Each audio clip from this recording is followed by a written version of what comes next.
Another quick message. Pretty much a story time. But from the previous video, of course, I did experience growing up with an emotionally immature parent.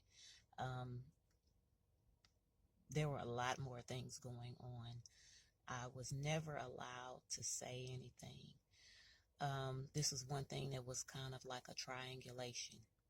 And it took me time to actually understand the full magnitude of what was going on. I remember sometimes family members or friends of the family would kind of always say, well, you never say anything, you never ask for anything, or you should have asked me.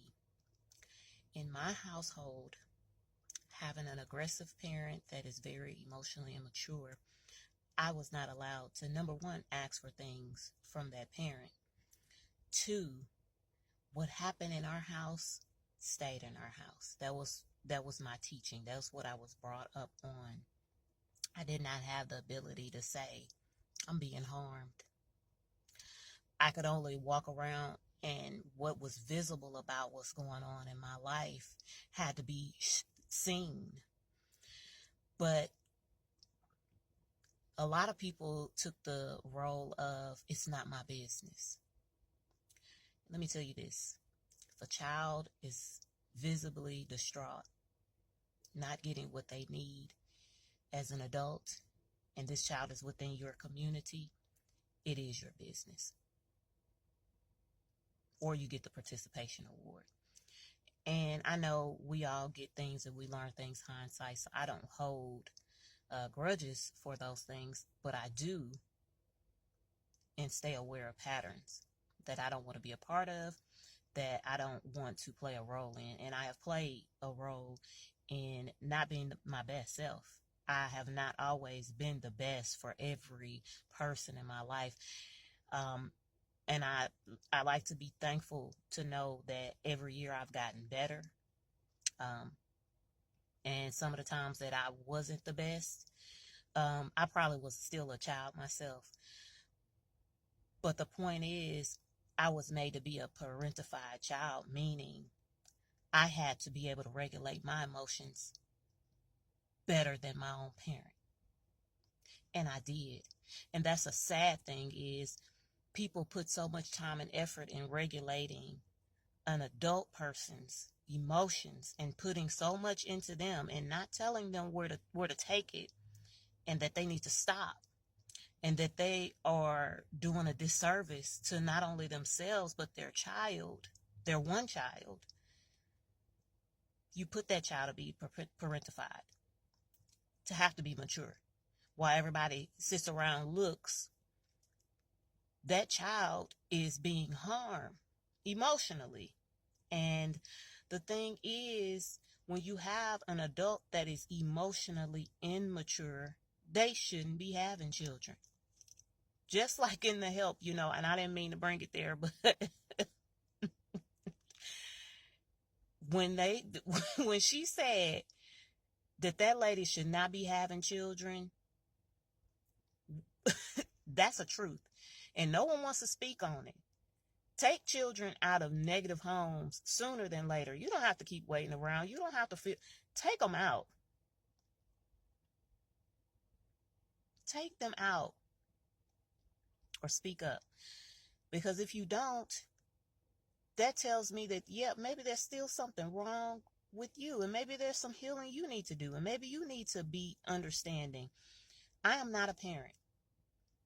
I will never claim to know how difficult it is, but I do know that I don't plan on being a parent, because it is a great duty, and you need to be healed, and you need to be not a controlling person. You need to be able to give. You need to be able to learn. You need to be able to be willing to give of yourself. You need to be able to want to learn You need to be able to say, well, maybe my child learns different. Maybe my child is asking me a question because they need an answer, not because they're trying to be mouthy. Do you ever think of that? Do you know how many times I got in trouble because I asked a question that I was unsure about? How many times I got in trouble for even saying that I didn't like something? And a child should never get in trouble because they don't like something or they don't like to eat something. You don't have to get angry with them. Just say, well, this is what we have. You can either be honest and say, this is all we have, or this is what I could afford, or, something else, or maybe you try it again.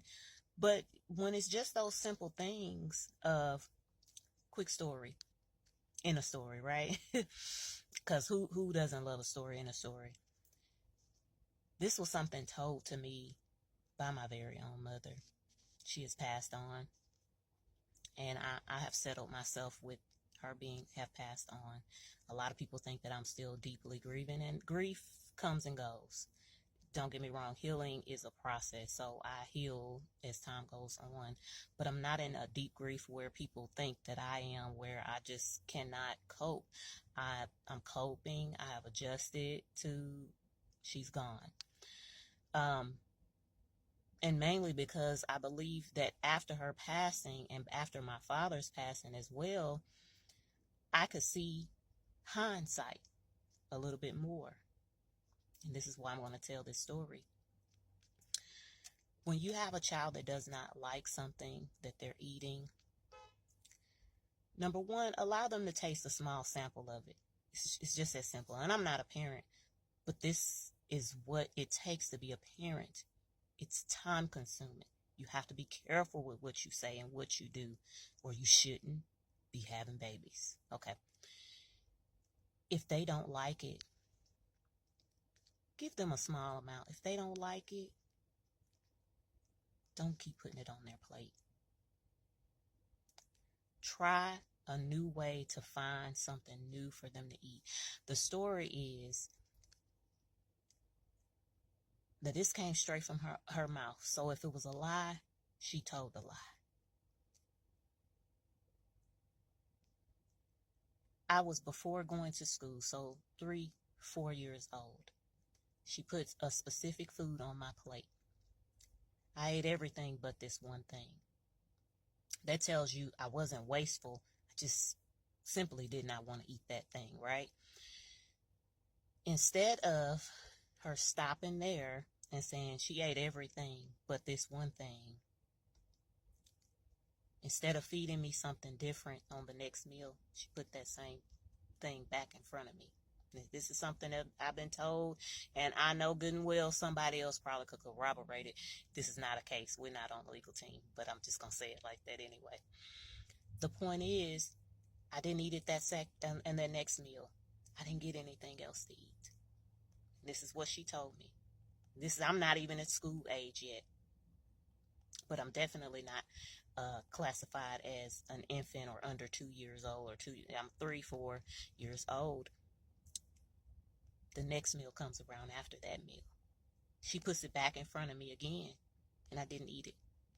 For at least 3 meals, she put that back in front of me, and I just opted not to eat.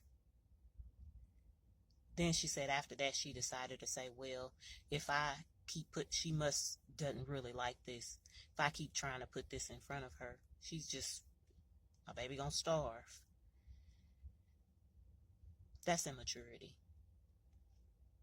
If they try it and they don't like it, leave it at that. Come up with a new way. But anyway, that is what it is like to be around someone emotionally immature.